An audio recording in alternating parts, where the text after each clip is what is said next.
Sikit je. Saya ingat benda ni pasal negotiation, Tuan Menteri. Tadi kata kita boleh bincang, kita boleh negotiate, ya. Okey, kajian yang dibuat oleh pihak SMHB dengan Ranghill, iaitu kontraktor air yang memang dia teringin sangatlah ada projek yang besar seperti Langat 2 ni. Dia punya kajian kata 2014. Kita pun ada kajian. Kita ada kajian 2019. Kenapa tidak boleh jumpa, bincang, compare notes, ya, tengok mana yang silap, mana yang salah. Benda ni dan kita guna apa yang digunakan sebagai industri standard. Industri standard untuk membuat unjuran. Ya. Untuk nak jadikan satu gambaran sama ada 2014 itu tepat ataupun 2019 itu lebih tepat. Kita boleh, it's a technical issue. Kalau tak ada apa-apa kepentingan, bagi pihak yang mengkaji, membuat unjuran, gunakan kaedah yang biasa digunakan untuk tempat-tempat yang lain, yang digunakan oleh pihak JKR ke, yang tak payah nak gunakan sistem yang digunakan oleh SMHB dengan Ranghill ni. Kita guna kaedah yang lain. Kita biar bincang. It's a technical issue. Saya rasa kalau tak ada kepentingan boleh selesai. Banyak lagi perkara-perkara yang boleh dilakukan untuk nak improve kita punya water consumption. Sebagai contoh, ya, kaedah-kaedah ataupun design. Cukuplah. That's your problem. Ini yang kata nak negotiate, nak bincang. Kita nak bincang. Tak boleh lah. Tak boleh.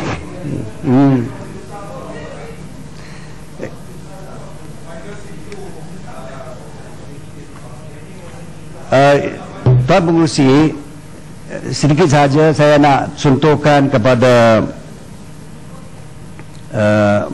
IWK ini. IWK Pantai 2 saya sudah sebut, saya tak ada terima ada apa-apa kebenaran. Tak, saya cakap tadi, Yang Berhormat Menteri, apa yang hujah yang Berhormat Menteri kemukakan tidak meyakinkan kita bahawa yang dibina itu adalah yang terbaik dengan kos yang tertinggi, yang terendah. Pasal hujah atau logik yang digunakan ialah oleh kerana kita nak ada hubungan yang baik dengan negara China. Kalau itulah hujahnya, dan untuk nak tunjuk kemampuan negara China dalam soal teknologi ini, kalau itulah hujahnya, maka ianya merupakan satu hujah yang begitu terbuka kepada eksploitasi, di mana kita boleh beri harga, bayar harga yang tinggi, dapat teknologi yang mungkin yang terbaik, mungkin tidak. Tetapi adakah Yang Berhormat Menteri membuat satu perbandingan sebelum menyerahkan kepada kerajaan negeri China ni teknologi yang mereka nak buat macam ni, apa sepatutnya harganya, bandingkan dengan teknologi yang ada di Jepun, bandingkan yang ada di Eropah. Adakah itu teknologi yang terbaru, ataupun adakah ianya diberikan semata-mata kerana nak ada apa yang dikatakan hubungan baik dengan negeri China, dia punya multi-layered punya efek lah apa dan sebagainya, ataupun sebaliknya? Tuan-tuan Menteri tak jawab tadi. Cukup lah. Ya, cukup lah. Seolah-olah you yang buat rumusan lah, you buat lah. Saya tanya, I'm asking you, have you made the comparison? Is it the newest technology? Is it the best price? That's why you don't want to listen. No, saya sebut ini yang terbaik di dalam negara, yang dalam kita punya. Adakah ianya terbaik di dunia dengan harga yang diberi, ataupun adakah ianya untuk tujuan nak berbaik dengan China? Tuan Pengerusi, saya nak jelaskan sedikit mengenai IWK ini. Sebab dalam perbahasan tadi adalah seolah-olah katakan IWK ini kita Jabatan Pembentungan ini kita mansuhkan, kita kita berikan NASCOM ini sebagai entiti yang akan ambil alih JPP dan IWK. Saya nak terangkan di sini bahawa sejak WISIA ini, Water Industry Act ini diwujudkan dan digunakan pakai, JPP ini, Jabatan Pembentungan, peranannya hanya untuk melaksanakan projek. Dia tak ada kuasa untuk menentukan standard. Dia tidak ada kuasa untuk menentukan sama ada perancangan yang dahulunya memang ada, tetapi dengan peranannya hanya untuk sebagai pelaksanaan projek pembentungan, kita rasai itu bukan kita tidak memerlukan satu jabatan untuk melaksanakan peranan itu. Dan sebab itu kita rasa kalaulah pelaksanaan projek, IWK ini bukan satu syarikat dimiliki oleh pihak swasta. IWK is syarikat yang dimiliki oleh 100% oleh MOF dan bukan swasta. Dan kalaulah ada ura-ura katakan IWK akan diambil alih oleh pihak swasta, itu bukan benar, itu tidak benar. IWK masih dipegang 100% oleh MOF. Dan kalaulah kita serapkan JPP dengan IWK to form an entity called NASCOM, ini bermaknanya dia masih dalam kerajaan, tidak diswastakan. Dan apa yang kita nak ialah kita nak streamline IWK di bawah kementerian saya dan juga JPP, supaya kita tidak membazir, ya, seumpamanya bazir kos, ya. Tetapi kepada pegawai-pegawai yang sekarang dalam JPP, seperti yang dilaksanakan oleh pihak kerajaan di dalam mana-mana mengkorporatkan satu satu badan, satu jabatan, kita berikan mereka satu option lah, satu option. Pegawai-pegawai ini boleh pilih, ya. Tetapi perkara ini belum lagi diputuskan oleh pihak kerajaan. Tetapi inilah rancangan kita ada, yang kita dah consult semua stakeholders yang berkaitan dengan IWK dengan pihak JPP, dan semua setuju. Bahawa inilah satu cara yang baik bagi masa depan. Terima kasih Tuan Pengerusi, terima kasih Menteri. Cukup memberikan kita keselesaan mendengar penjelasan Menteri yang setelah dalam pusingan pertama penswastaan, sebahagian besar daripada penswastaan telah gagal, Menteri, perlu diakui. Terutama air yang setelah gagal perlu diselamatkan dengan penubuhan SPAN, Suruhanjaya Perkhidmatan Air Negara, dan WASIA, dan satu SPB yang bernama PAP untuk kembali menstruktur semula, ya, in a backdoor way of menyelamatkan suasana ataupun menyelamatkan apa yang telah menjadi too fragmented dengan izin Datuk Pengerusi. Lalu kami di sebelah sini pun, apapun yang baik Menteri, ya, kita akan sokong. Tetapi kalau terus-terusan, ya, perkara itu dikembalikan dan berpihak kepada hanya pihak-pihak tertentu, swasta khususnya, maka ini satu pengurusan yang tidak baik. IWK telah juga mengalami nasib yang sama, ya, setelah kerugian, ya, dan kerugian lebih daripada 2 bilion dan diselamatkan dengan satu hak pemilikan semula oleh kerajaan. Kami tidak mau dengar, sebabnya perkara ini dikeluarkan, diterbit daripada Putrajaya sebenarnya, tentang ura-ura satu MDB akan mengetuai satu konsortium bersama dengan Puncak Niaga yang akan diberikan penswastaan kembali setelah penswastaan pertama, gelombang pertama itu gagal, dan hutang-hutangnya pun masih belum dilunaskan. Ini kekhawatirannya, Menteri. Dan Menteri perlu tahu bahawa kita tidak bercakap atas andaian kosong dan dakwaan kosong semata-mata. Kembali kepada langat 2, Menteri, kalau dapat Menteri menjelaskan sikit, ya.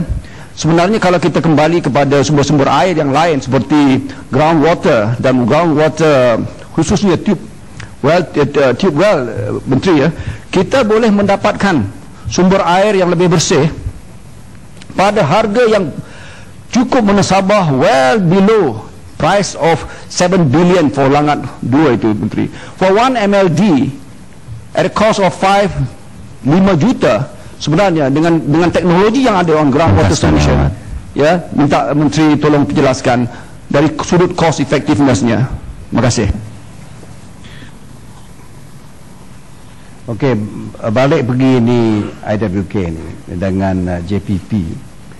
Saya pun terangkan kepada Yang Berhormat sekalian, pihak kerajaan kabinet belum lagi meluluskan perkara ini. Saya pun tak tahulah macam mana ini. Ada juga Yang Berhormat sekalian pun ada maklumat tentang perkara ini. Walau bagaimanapun, ini adalah satu cara di mana kita bukan swastakan mengkorporatkan perkara ini, JPP ini, supaya dia tidak lagi relevan. Dia tidak lagi rasa hanya buat kita kena ada satu pasokan yang besar untuk melaksanakan projek-projek pembentungan yang sekarang bukan kita banyak projek kita dah buat tender, dan dikendalikan oleh pihak konsultan dan sebagainya, dan tidak lagi memerlukan satu pasokan yang besar daripada JPP untuk mengendalikan jabatan itu sebab kita punya fikiran. Dan saya sudah jelas tadi bahawa kita bukan 2-3 orang yang berbincang perkara ini. Kita minta semua stakeholders untuk menyertai pembincangan ini. Okey, Tuan Menteri, sikit tentang NASCOM tadi. NASCOM dan juga Jabatan Perkhidmatan Pembentungan. Terima kasih Tok Mengerusi. Saya nak tanya sikit, benarkah sudah ada survei yang dibuat kepada pegawai-pegawai ataupun kepada kaki tangan yang berada di Jabatan Perkhidmatan Pembentungan? Hanya 2 option diberikan, sama ada bersara tak jawatan ataupun menyertai NASCOM. Ya. Dalam hal ini saya rasa perlu perkara ini kita akan laksanakan dengan cara penswastaan dan kalau dah disetujui oleh pihak kerajaan, ya, melalui kabinet. Tetapi kalau perkara ini kita kena sedialah ada satu penyediaan. Kalaulah kabinet setuju, kita akan laksanakannya dengan cara yang baik, dengan saksama, tidak akan merugikan pegawai-pegawai yang sedia ada. Okay. Menteri tadi menjawab bahawa sudah ada persetujuan dengan stakeholder kaitan dengan mereka ingin menyertai NASCOM ataupun entiti baru yang akan diwujudkan oleh kementerian. Tapi maklumat yang saya terima bahawa kebanyakan pegawai-pegawai ini, kaki tangan ini menolak untuk terlibat dalam entiti baru yang dicadangkan oleh kerajaan. Terima kasih. Kita respon. Saya tak mau komen sebab saya tak ada maklumat seperti ini. Yang you dakwa tadi, ya, yang semua yang kebanyakan dia tolak. Saya tak ada maklumat seperti itu. Betul boleh tanya Menteri satu soalan dengan IWK. Saya ada IWK ni, saya tunggu saya habis dulu. Terima kasih. Padang terap, yang you sebut tu tadi tu, sama ada IWK telah dilantik, IWK menjadikan dilantik sebagai PMC. Saya nak terangkan di sini bahawa IWK telah dilantik sebagai juru penting pengurus projek PMC adalah merupakan satu inisiatif kerajaan untuk membantu bebanan kewangan yang ditanggung oleh IWK akibat daripada tarif charge pembentungan yang rendah dan tidak kompetitif serta kos operasi yang tinggi, di samping keengganan pengguna untuk membayar perkhidmatan yang diberikan. Selain daripada itu, IWK juga sememangnya mempunyai kelayakan dan kepakaran untuk menguruskan projek-projek pembentungan. Selanjutnya daripada itu, pemberian bonus kepada warga pekerja IWK. Menteri, sikit tentang PMC, Menteri. Inilah jawapan saya lah. Dan sebelum masuk supaya kepada kita debate tentang perkara ini. Dan sebelum masuk kepada bonus, Menteri menyebut tadi berkaitan dengan pelantikan IWK sebagai PMC kepada projek-projek kerajaan, sedangkan sudah ada perkeliling yang mengatakan bahawa tidak perlu melantik, tidak ada keperluan untuk melantik PMC kepada projek-projek kerajaan. Jadi apakah di sini seolah-olah berlaku pertentangan di antara dasar dan juga implementasi di peringkat kementerian sendiri? Tidak. Ini bukan semua, saya bukan sebut di sini semua projek kena ada PMC. Maknanya kalaulah ada projek-projek yang sesuai PMC dilantik, IWK boleh buatlah. Itu maksud saya. Selanjutkan daripada pemberian bonus itu kepada warga pekerja IWK adalah berdasarkan merit, ya, dan pencapaian KPI masing-masing, di mana syarikat juga secara keseluruhannya telah mencapai KPI sebagaimana yang ditetapkan oleh Suruhanjaya Perkhidmatan Air Negara SPAN, ya. Manakala berkaitan dengan program kenderaan syarikat IWK, IWK telah menghentikan program kereta syarikat, sebaliknya hanya memberikan eluan bulanan kepada pengurusan tertinggi. Okey, dua perkara. Dan mengenai Julutong ini, Menteri, ya, sikit dakwaan mengenai bil pembentungan di kawasan Julutong yang mana dikatakan perkhidmatan pembentungan diberi secara percuma semasa kontraktor membina loji rawatan Kumbahan Julutong. Jawapannya ialah ini tidak benar. IWK tidak pernah memberi perkhidmatan pembentungan secara percuma di Julutong, Pulau Pinang. Sebelum loji rawatan Kumbahan Julutong mula dibina, IWK sudah mengenakan charge perkhidmatan pembentungan kepada semua pelanggan di Julutong, dan kawasan berhampiran memandangkan IWK masih perlu melenggara rangkaian pipe pembentungan serta stesen-stesen pam yang di kawasan itu. Nah ini. Okay, Menteri, sikit. Ada lagi? Yang tadi, Menteri, saya terima kasih kepada pihak Menteri kerana sudah menggantikan program penukaran kereta tu yang sepatutnya katanya ada daripada Pertuan Perdana kepada Volkswagen. Tapi persoalan saya, Menteri, adalah berkaitan dengan pemberian bonus yang disebut dan juga diakui oleh Menteri tadi, dalam keadaan syarikat didedahkan oleh pihak audit negara menanggung kerugian. Jadi adakah dalam keadaan menanggung kerugian masih lagi bonus diberikan kepada kaki tangan ini? Ini saya persoalan. Terima kasih, Menteri. Ya, saya sudah jelaskan, ya, rasional yang kita berikan bonus itu adalah bukan semua orang dapat, ya, mengenai pegawai-pegawai yang on merit itu yang diberikan bonus tersebut.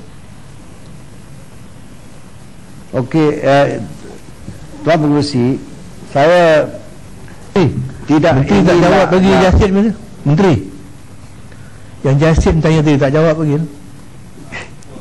Ya, Jasin, saya harap macam ini. Ada juga banyak yang Macang, Pasir Mas, Labuan dan sebagainya. Saya akan hantarkan jawapan bertulislah kepada ahli-ahli yang berhormat sekalian, sebab isu-isu yang dihuraikan tadi adalah isu spesifik, ya. Sebab isu spesifik tak payahlah saya jawab di sini sebab masa pun suntuk kan. Macam tu tadi Bros boleh tanya satu soalan saja, penjelasan satu saja. Terima kasih Dato' Yang Di-Pertua. Saya nak tanya Menteri, memang undang-undang telah diubah di negeri seperti Perak untuk membenarkan kutipan charges dengan izin kutipan bayaran IWK dengan memasukkannya dalam bil air. Tapi kerana Pakatan Rakyat menjadi kerajaan negeri Perak pada masa itu tidak membenarkannya dimasukkan dalam bil air untuk memaksa mereka membayar. Saya nak tanya Menteri, adakah kerajaan pencadang akan meneruskan kutipan bil ini melalui bil air, kerana mahkamah telah memutuskan bahawa kalau tidak ada perkhidmatan yang diberikan kepada mana-mana penghuni rumah, mereka tidak perlu bayar. Jadi saya rasa adalah lebih adil untuk setiap kes di setiap tempat. Kalau IWK rasa mereka berhak kepada kutipan bil itu, boleh bawa ke mahkamah dan jangan gunakan cara paksaan, kerana IWK ini adalah monopoli seperti TNB. Saya nak tahu polisi sekarang kerajaan akan menggunakan undang-undang memaksa bayaran melalui bil air atau tidak. Menteri, kasih satu peluang. Tadi Bakir tak sempat bertanya tentang masalah bekalan air di air hitam. Saya mengucapkan terima kasih atas madu balas dari Kementerian mengenai isu ini pada peringkat lasar. Namun demikian, soalan saya tidak dijawab dengan betul. Apa yang saya ingin tahu ialah kerja-kerja menaik taraf paip bekalan air pada tahun 2003 dan 2009 yang bernilai 8.6 juta ringgit Malaysia. Mengapa tidak dapat menggira masuk tambahan kegunaan air pada musim raya? SAJ merupakan pihak swasta dan penduduk-penduduk boleh dianggap sebagai pelanggan dalam aspek ini. Bukan projek naik taraf ini seharusnya ambil kira kegunaan air dalam satu tempoh tertentu dengan perbelanjaan sejumlah 8.5 juta ini. Contohnya kegunaan air dalam tempoh 5 tahun. Di samping itu, saya mohon penjelasan bilakah OPS pelayaan ini bermula. Sekiranya selama ini operasi ini memang surat ujuk, mengapa penduduk tempatan masih menghadapi masalah bekalan air pada musim raya? Saya ingin menegaskan di sini, penduduk-penduduk di kawasan air hitam tersebut bukan menghadapi kekurangan air, tetapi tak ada bekalan air langsung pada waktu pagi sehingga malam berturut-turut sepanjang 1 minggu pada musim raya. Sekian, terima kasih. Yang hormat, saya Bakri, ya, saya akan tengoklah you punya tu sebutan tadi, macam mana saya boleh berikan satu jawapan kepada pembentukan fakta ke apa. Saya tak ada maklumat di sini. Bagi Bros, ya. Yang Mohd Datuk Musi, Saya nak maksud Bakri tu saya faham, pasal sahabat saya ramai di Aitam daripada Muar ke Yumping jalan tu. Kalau seminggu tak ada air dalam perayaan, ini memang menyusahkan rakyat. Itulah maksud dia tu. Jadi dan situ sebenarnya kubu kuat UMNO sebenarnya.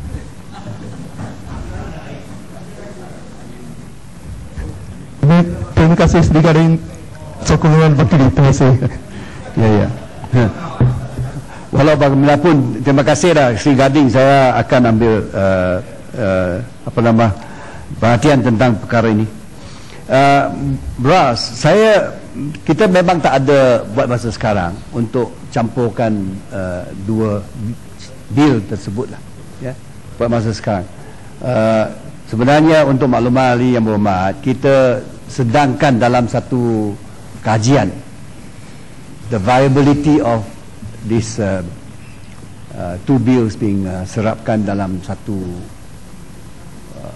cara lah, ya, seperti consumption of water dan sebagainya. Ini ada satu cara yang, satu kaedah yang digunakan dengan banyak negara di mana dua bil itu adalah dalam sama. So kita belum buat keputusan lagi. Bukan dalam bil yang sedia ada, tunggakan dia nak masukkan ke dalam bil untuk dikutip.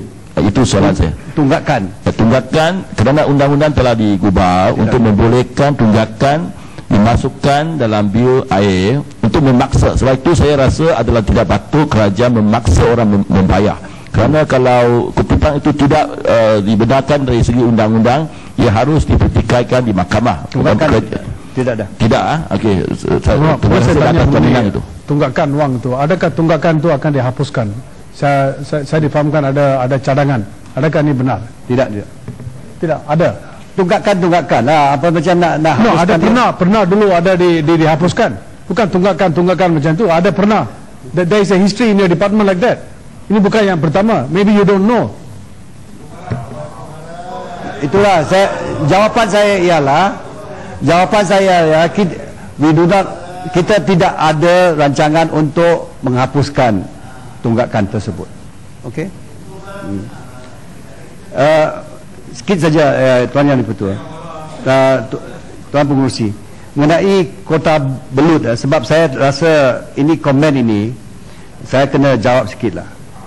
Sebab ini mengenai program IGEM ini, IGEM, di mana dalam tahun 2010 IGEM ini memang mencatatkan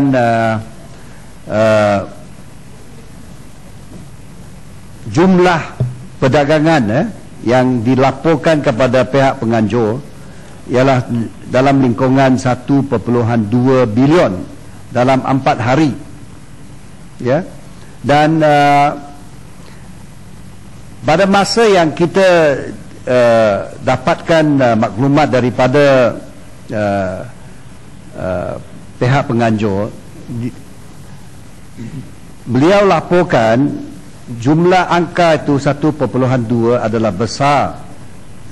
Ada satu jangkaan luar biasa sebab ada satu satu siri perbincangan yang agak lumayan mengenai teknologi hijau lah. Walau bagaimanapun, sejak kita letakkan 800 juta bagi tahun ini, kita dah selesai penganjuran IGEM bagi tahun ini. Dan saya nak berikan maklumat kepada Yang Berhormat, angka yang kita catatkan pada tahun ini ialah 1.3 bilion. Maknanya dia tambah lagi. Ya. Ini menunjukkan bahawa dalam sesi 4 hari itu banyak pembeli dan banyak perdagangan dilakukan antara pembeli dan pembekal. So this is something, ini adalah satu perkara yang sangat merangsangkan bagi sektor inilah. Sekian. Menteri,